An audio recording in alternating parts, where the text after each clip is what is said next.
Suspense. And the producer of radio's outstanding theater of thrills, the master of mystery and adventure, William N. Robeson. The most lurid of crimes is the crime of passion. No mere bank robbery or stock swindle can compete for newspaper space with a nice, juicy love nest murder. Our story concerns itself with a murder which criminologists would classify as a crime of passion.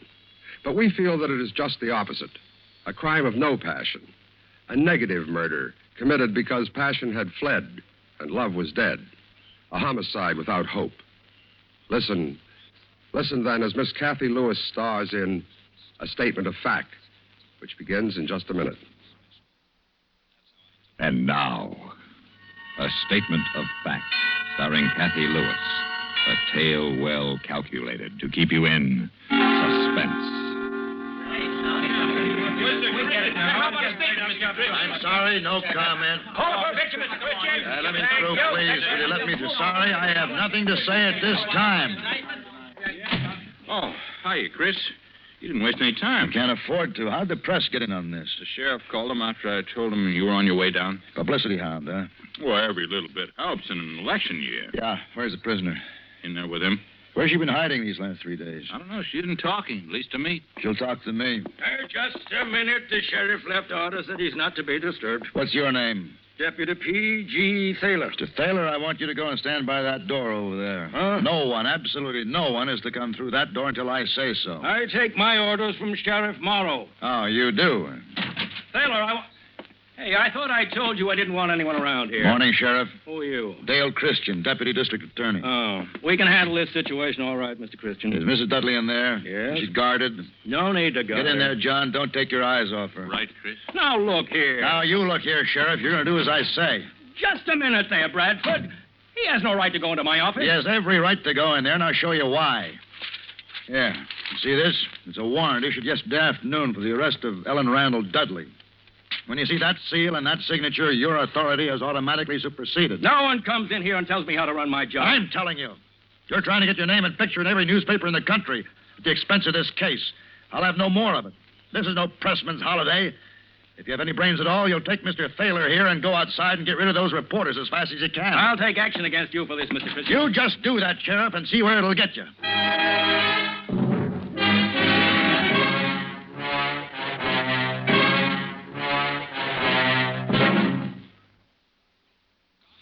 And now, starring Cathy Lewis, Act 2 of A Statement of Fact. Morning, Miss Dudley. Yes? My name is Christian, Miss Dudley. I am the Deputy District Attorney. All right, John. Okay. What are you going to do? Just ask a few questions, Miss Dudley. What kind of questions? I'm obligated to warn you that whatever you say right now may be used later in the court. And to be on the safe side, I shouldn't tell you anything. Miss Dudley, listen carefully. Yesterday afternoon, I attended a coroner's inquest inquiring into the death of your husband, Robert Ames Dudley. Yes. The coroner's jury determined that Mr. Dudley came to his death as the result of wounds inflicted by you, his wife. A hatchet was presented as evidence and was identified by police experts as the murder weapon. That hatchet carries fingerprints identified as yours. 2 witnesses, your maid, Ethel Lee Barth, and a neighbor, Mrs. Frank Thompson, gave testimony that further incriminates you. Enough evidence was presented for the coroner's jury to recommend that you be taken into custody and held for the action of the grand jury. Now, do you understand what I have just told you? Yes, I think so. In a few days, the grand jury will meet and charge you with murdering your husband. Do you understand that? Yes. Fine. Now, a frank, honest statement from you right now may determine the disposition and the proper plea to be entered on your behalf. What do you mean, Mr. Christian? Proper plea?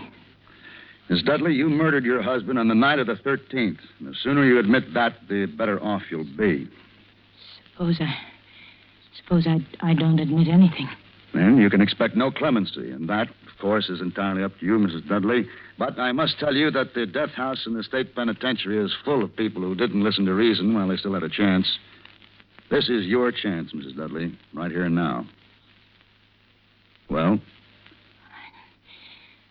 I don't know what to do. If you don't take my advice, they'll hang you. I promise you, Mrs. Dudley, they'll hang you as certainly as you're sitting in that chair. Well? I don't know what to do. I don't know what to do.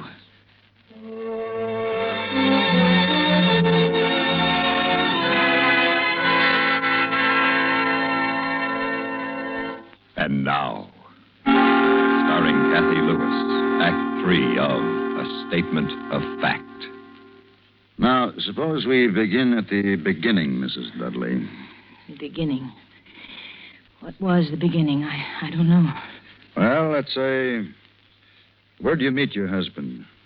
Seems to me I read someplace that it was in Europe. Yes, that's right. In the south of France, I had a villa on Cap Ferrat that summer. And what summer would that be? 1950. 50. Meet him through friends, did you? Yes, at a gala at Monte Carlo. We were married 3 weeks later at the Marie in Grasse. Rather a short engagement, wasn't it? Seemed an eternity at the time. I was fed up with European gentlemen, I suppose, tired of having my hand kissed, bored with the kind of men who put all women into two categories, possible wives or possible mistresses. Roger seemed only interested in me as a wife, and he was so refreshing, so healthy, so American. But the marriage didn't work out the way you expected. I understand you and Mr. Dudley have been having trouble for some time. Oh, yes. For years. I soon found out that although he wanted me as a wife, he wanted every other woman as a girlfriend. And he drank? He drank. Now, if you'll just start with the events of that night. What is today? Friday. I'd be playing bridge this afternoon. There's a dog show tomorrow evening I wanted to go to, but I won't be able to go anywhere now. Do you feel sorry for me, Mr. Christian? I beg your pardon? Do you feel sorry for me? Makes no difference how I feel, Miss Dudley. You're an accused prisoner, and my job is to get a statement of fact from you. That's why I'm here. Oh. Miss Dudley, I'm your friend here. In a courtroom, I'll represent the prosecution, and I'll do everything I can to see to it that you hang unless you make a complete confession now. Is that perfectly clear to you, Miss Dudley? Yes. And if you have a record of always getting a conviction, that'll help when you decide to run for district attorney, won't it? Miss Dudley, my professional career has nothing to do with this. If I weren't here talking to you, someone else in my office would be here. It's a job that has to be done, and I happen to be the one who's doing it. But wouldn't it be better for you if you had more of an audience than Mr. Bradford over there?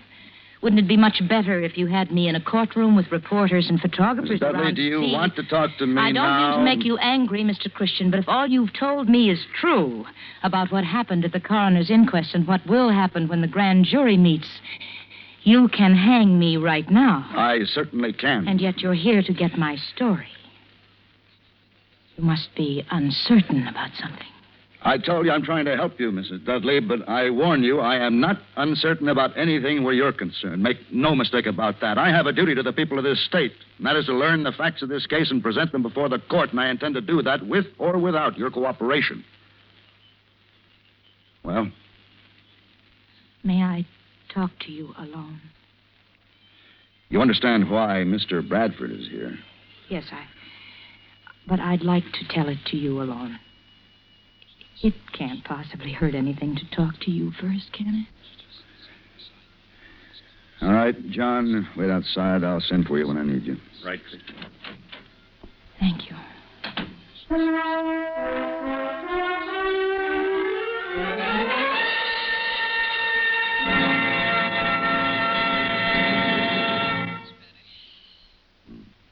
And now, starring Cathy Lewis, Act 4 of A Statement of Fact. All right, Mrs. Dudley, we're quite alone. What do you want to tell me? I killed my husband. Very well. Tell me how it happened. I was having some people over for dinner that night. I was busy in the kitchen with the maid fixing the dinner. When Roger came downstairs, I asked him to do a simple thing, just a little thing. I asked him to start a fire in the fireplace.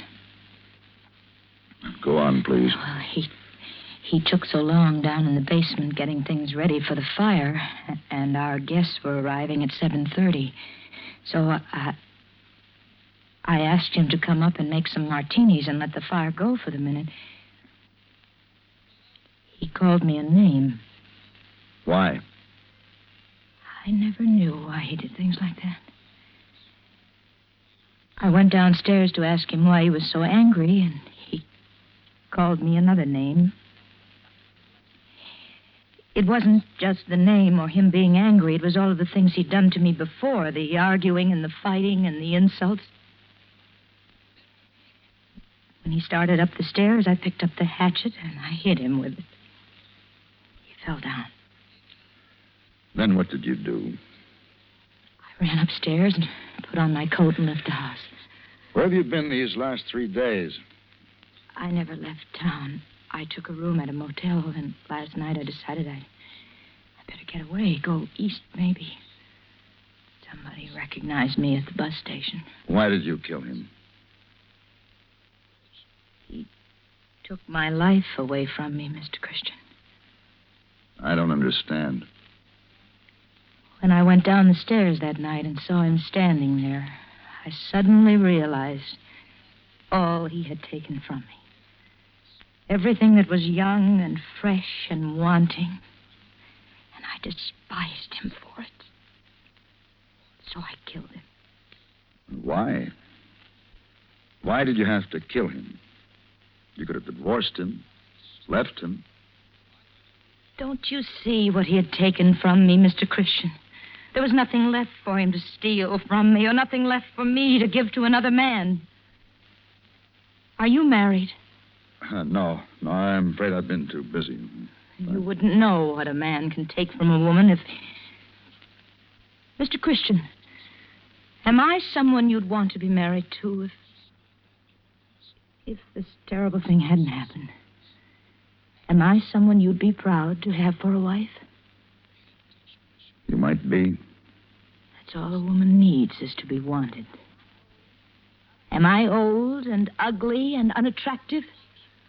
Am I shallow or flighty?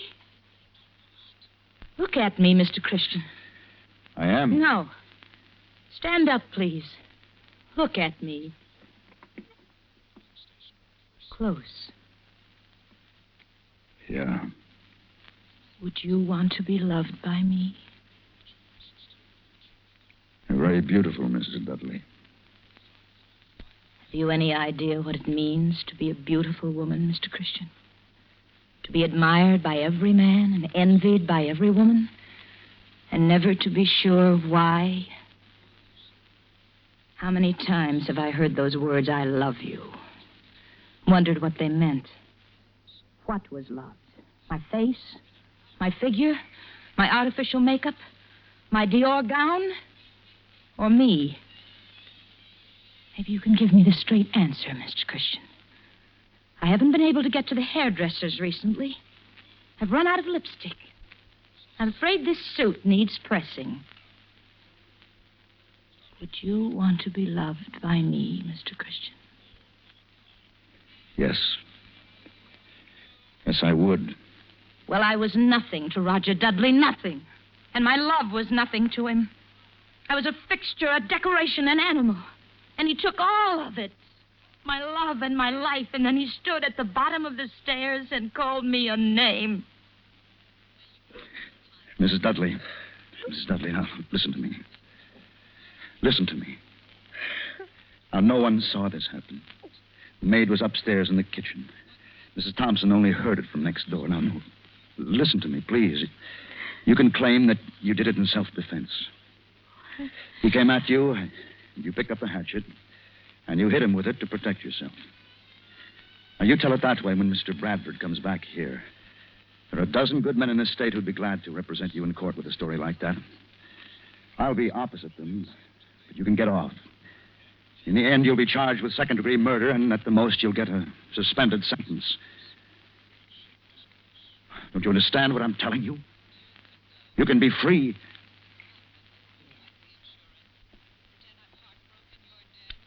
Yes, All right, let's have Mr. Bradford in here now, please. Right. Wait a minute. Hold it. I can never be free. What are you talking about? You haven't understood a thing I told you, have you, Mr. Christian? He took my life away from me a long time ago. Can't you see, Mr. Christian, I don't have any life to live now? Mrs. Dudley, you have everything to live for. Look, you're young, beautiful. You want and need all of the things that life can give you. Too late, Mr. Christian. No, it's not too late. You must listen to me. You're too valuable a person. Too desirable, too beautiful to die. You must live. Why? For me. For us. What? You need to be loved. You need me. God help me. I need you. I need you. I need you. A few minutes ago, you were telling me about your duty to the people of this state, Mr. Christian. Tell me about it now. Yes?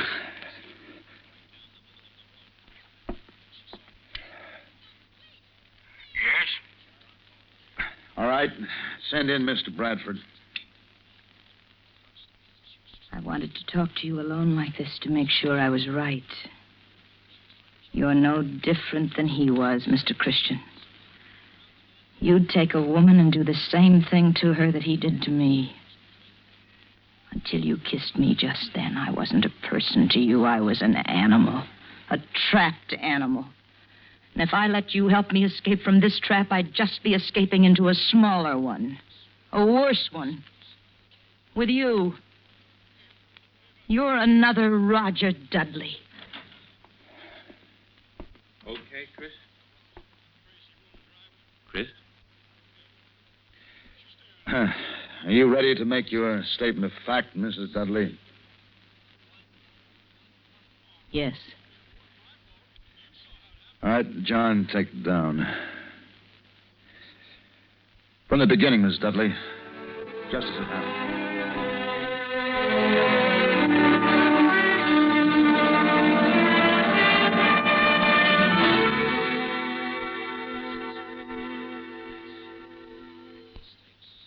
Suspense, in which Cathy Lewis starred in William N. Robeson's production of A Statement of Fact, written by E. Jack Newman. In just a moment, the names of the supporting players and a word about next week's story of Suspense. Supporting Cathy Lewis in A Statement of Fact were John Dehner, Charles Seal, and Barney Phillips. Listen. Listen again next week when we return with another tale well calculated to keep you in suspense.